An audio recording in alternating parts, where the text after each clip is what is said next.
Direction la capitale de l'Albanie et ses bunkers dans ce deuxième épisode.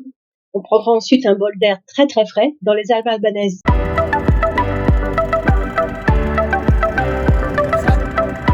L'Albanie a été l'un des derniers pays en Europe à mettre fin au régime communiste. Le communisme a duré de 1944 à 1991, date à laquelle les premières élections libres ont eu lieu, marquant la transition officielle de l'Albanie vers un système démocratique.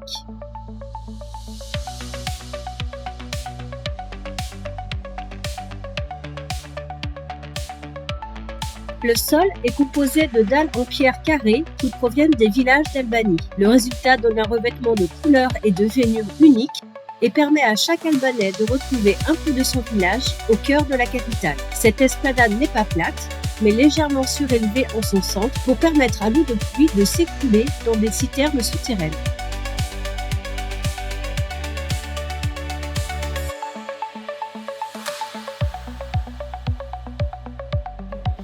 Le tabac en vrac.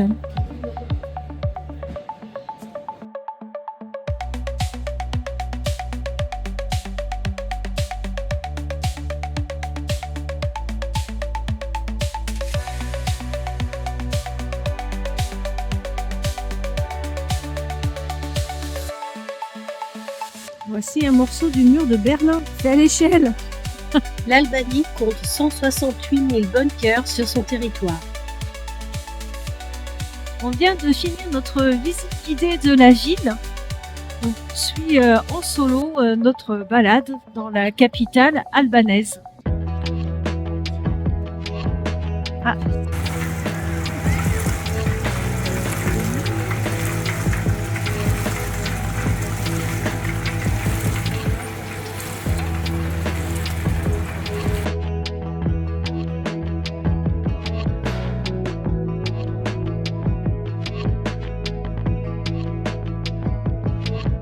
Un musée consacré à la période de la guerre froide avec 40 salles présentant l'histoire de 1912 à 1991 à travers des faits obtenus des archives d'État et du ministère de l'Intérieur, depuis la création de la première gendarmerie jusqu'à la police populaire, les camps de barbelés, les prisons, les internements et les déportations.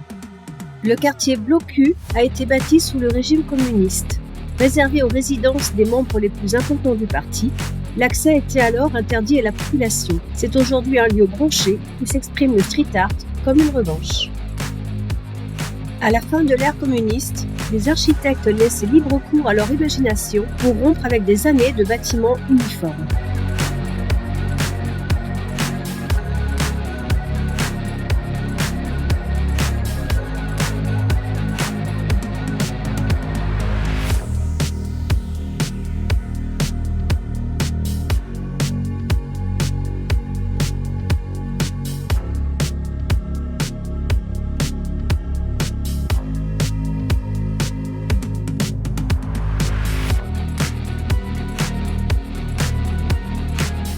Le plus haut bâtiment du pays mesure 150 mètres. L'Albanie y est représentée par des modules en relief, comme des pixels.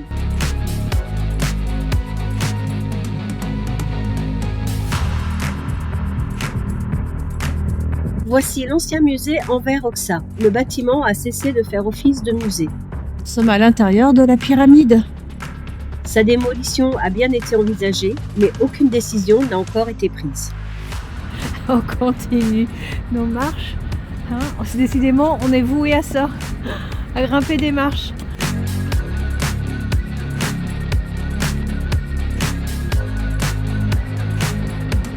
Allez, courage Sabine, bientôt le sommet. Autour de la pyramide, il y a beaucoup de petits modules de couleurs éparpillés.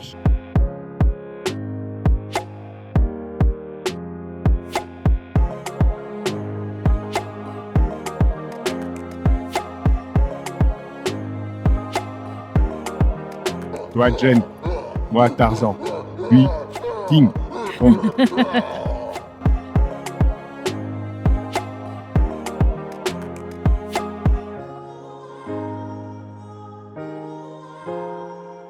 Point de contrôle pour accéder au bunker art numéro 1. Ce musée est installé dans un bunker anti-atomique construit par Enver Hoxha dans les années 70. Connu uniquement sous le nom de code 0774 et construit dans le secret absolu, le bunker contient 300 pièces réparties sur 5 étages souterrains pour un total de 3000 mètres carrés.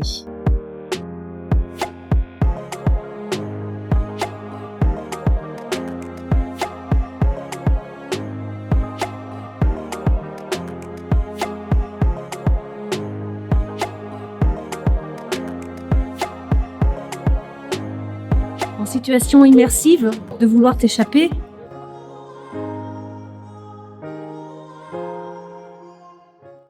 Et voilà, un PV albanais pour avoir coupé la ligne blanche Sur un demi-tour sur un demi-tour. qui était même pas justifié. Mais bon, il parlait pas un mot d'anglais. Alors, donc, on est à la post office pour pouvoir payer l'amende que ce putain de Google m'a fait prendre en faisant couper la route pour m'emmener dans un hôtel que Sabine avait pris dans une rue piétonne. Enfin, une galère. Bon, on s'emmerde pour 5 € quand même, hein, faut le savoir. Mais bon, il me tarde d'aller manger là maintenant. Réflexion de Sabine qui vient de me mettre en boule. Oh mais l'hôtel est bien placé, il est juste à côté de la poste où on paye des amendes. 5,50 €, ça. Parce que monsieur a mordu la ligne blanche.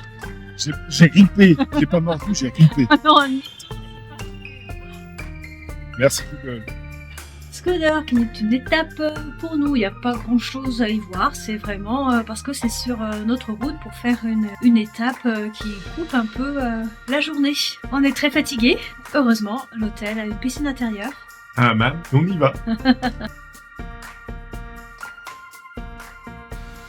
Ça décontracte. Scudder, c'est la ville des vélos. Il y en a de partout et quand on se promène sur la piétonne, on entend toujours un bruit de sonnette. On dit attention, je suis derrière vous. Par contre, ils circulent sans respecter aucun code. Je suis même surpris qu'on n'en ait pas encore un sur le capot, dis donc. Et voilà que je te coupe la route à gauche. Encore un vélo à contresens. Les vélos ici, c'est un peu comme les moustiques. Hein. Putain, t'en as de partout.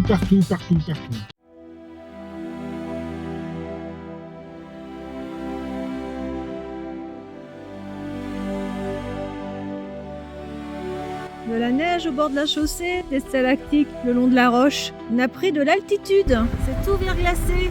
Les derniers kilomètres se font par la piste. Ça sent le salaire de la peur.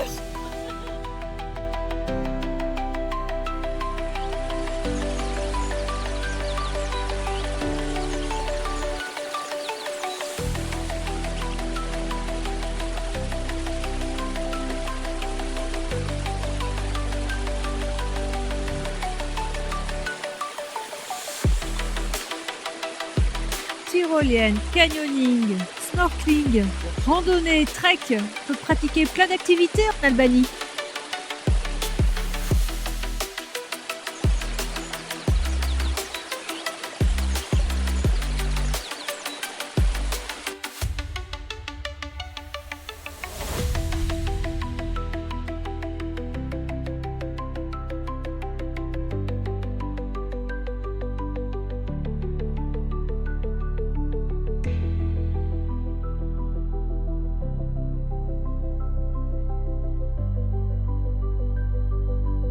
La région de Tet est connue pour ses maisons traditionnelles en pierre, aux toits en bois.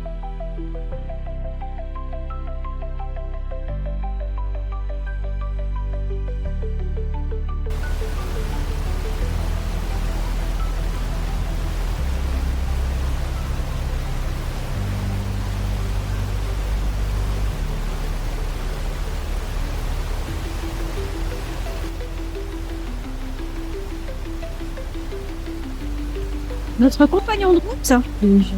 Comment tu t'appelles, toi? Eh ben, au moins, il y a quelqu'un qui est content de te voir.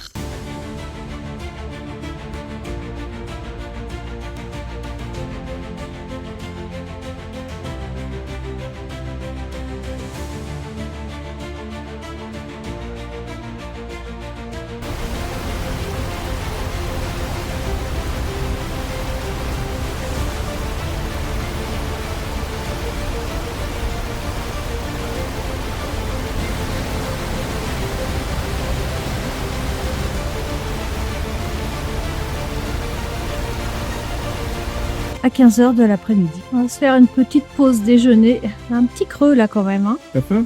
Oui, la fumée c'est bon signe, c'est notre repas qui cuit. Bon, on n'a pas internet, mais heureusement avant de partir, William avait téléchargé la carte de l'Albanie. Donc on n'est pas perdu. On est juste perdu. On n'a pas fait exactement ce qu'on souhaitait, mais on a quand même pu faire de belles balades et de belles randonnées. Bonne chose, ouais. Mais voilà, et puis là maintenant, avant qu'il fasse nuit et froid et que ça regèle, parce qu'il y a quand même de la neige autour de nous, on va redescendre. Il n'y a qu'une route en fait. Après où on va dormir, on verra bien. Comme d'habitude, pas de programme, c'est le meilleur des programmes. C'est vrai.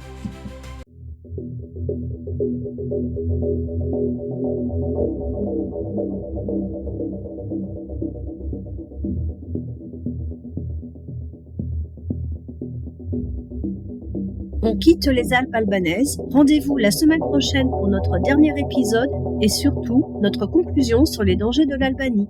À bientôt!